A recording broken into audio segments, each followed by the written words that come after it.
बिस्मिल्लाहिर्रहमानिर्रहीम। अस्सलामु अलैकुम। मेरा प्यार मेरी दुआएं आप सबके लिए।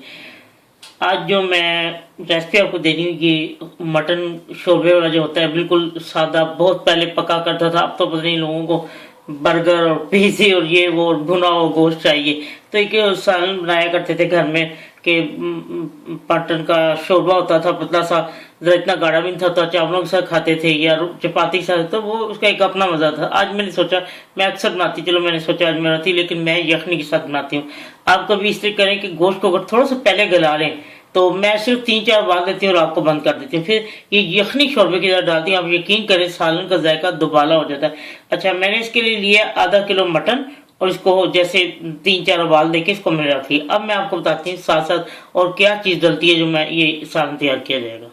हाफ कप ऑयल मैंने गर्म कर लिया और प्याज है 50 ग्राम, यानी कि आप एक प्याज के 4 से कर लेंगे। बड़े साइज का अगर छोटा है तो उसको डाल दें। ये अब मैं इसको फ्राई करके आपको बताती हूँ। ये प्याज देखें लाइट ब्राउन हो गया। 1 टेबल स्पून अदरक लहसुन का पेस्ट डाल देना। अब मैं इसमें गोश्त डालूंगी क्योंकि ये अदरक लहसुन का पेस्ट भी फ्राई हो चुका है। फिर मैं आपको बताती हूँ। जी 5 मिनट तक मैंने गोश्त को भूना है और अब मैं इसमें 1/4 टीस्पून जो है वो पपरिका पाउडर, जो देगी होता है, देगी मिर्च, वो डालने लगी हूँ। और 1/2 टीस्पून मैं सिर्फ मिर्च डालूंगी और 1/2 टीस्पून ही मैं नमक डाल देती हूँ। कम होगा ये अपने टेस्ट के मुताबिक आप डाल लीजिए। 1/4 टीस्पून हल्दी,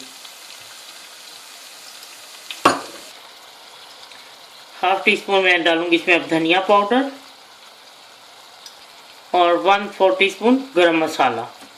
जी अब मैं गोश्त के बीच में इतना पानी डालूंगी कि इसमें जो इसकी कसर रहेगी वो गल जाए, और आप अपने मुताबिक इसमें पानी डाल के इसको, मैंने वही यखनी जो है वही डाली है इसमें, और अब मैं इसको ढक के पकाती हूँ। फिर जब ये गल जाए तो मैं आपको बताती हूँ फिर क्या कर। जी ये देखिए गोश्त गल गया और मैं इसको भून रही हूँ। और अब मैं इसमें डालूंगी साबुत गरम मसाला, 4-5 काली मिर्चें हैं और लौंग है 2, एक दालचीनी का पीस है और एक बड़ी ब्लैक कार्डमम है, 2 छोटी सब्ज़ इलायची है।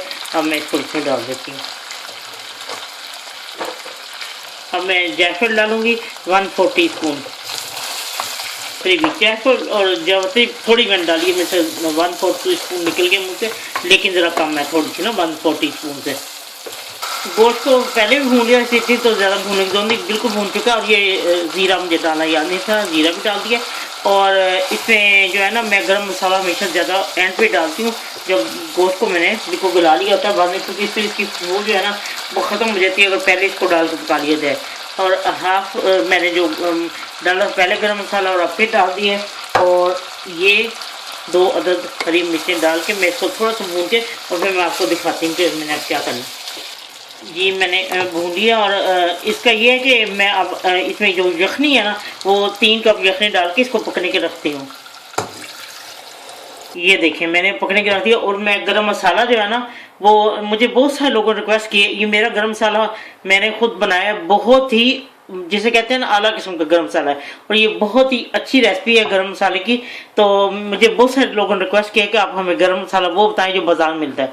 बाजार वाले गरम मसाले में एसेंस मिला होता है। अब मैं आपको वही प्योर जो बाजार में मिलता है वही मैं आपको दूंगी रेसिपी इंशाल्लाह बहुत जल्द। और अब मैंने इसके अंदर सब कुछ डाल दिया। अब मैं इसको पकने के रखने लगी हूँ। जब ये देखती हूँ कितना मुझे शोरबा चाहिए इसका, मैं आपको दिखाती हूँ। ठीक है, लीजिए मैंने इसको सिर्फ 10 मिनट से ज़्यादा नहीं पकाया, क्योंकि बिल्कुल मुनासिब शोरबा सब कुछ रख के मैंने इसको उतार लिया है।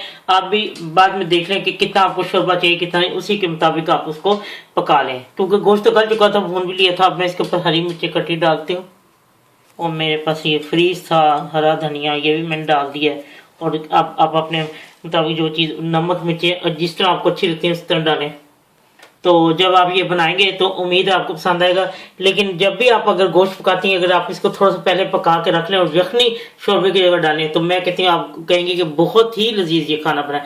यकीन करें, मैं हमेशा इसी तरह करती, जब भी मैंने गोश्त पकाना होता है, चाहे उसमें कोई सब्जी डालना, फिर मैं उसकी इस तरह यखनी थोड़ी सी बना लेती हूँ, वो सब्जी में गलाने उसके काम आ जाती है। तो आप ज़रूर बनाएं, देखें आपको कितना अच्छा लगेगा। बनाएं और खाएं और फिर मुझे बताएं कि क्या आपको पुराना वक्त याद आ गया, कैसे ही आप लोगों के घरों में माएँ पकाती थी मटन शोरबा।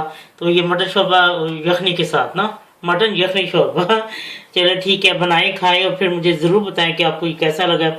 जब आपका दिल चाहे आसान और मज़ेदार खाना खाने को, तो आइए ना रिदा के किचन में।